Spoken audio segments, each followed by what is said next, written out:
አንዳንዴ እኮ ዝም ማለት እኮ በጣም ጥሩ ነው ማያስከብራል በነገር ሬሳ የሚፈራው ዝም ስለሚል ነው ይባላል ስለማይናገር ምላስ አጥንት የለውም ግን አጥንት ይሰብራል ይባላል ሰዎች በቃላት ይሰበራሉ የማይረሱት ንግግር በጋብቻም ጥሩ ተናግሮ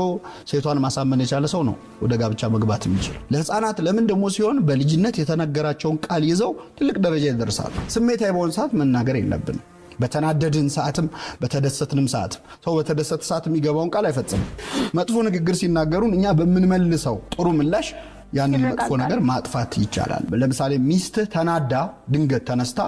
የቤት ዕቃ ሰብስባ ልወጣለ ነው ካለች ውጪልኝ ገላገለኝ እንዳትላት ባይሆን የቀረሽ ዕቃ አለ በላት ምንድነው ካለች የሆነ ቦታ ሰዎች ተገደሉ የሆነ ቦታ እንዲሞቱ ሲባል እንዴት ሰው በሰው ላይ ጨክና እንላለን ግን ቃላት ራሳቸው ከመግደል አይተናነሱ እዚህ ጋር የቆሰቆስከው ሰዓት ነው ዛጋ ምንድነው አንዳንዴ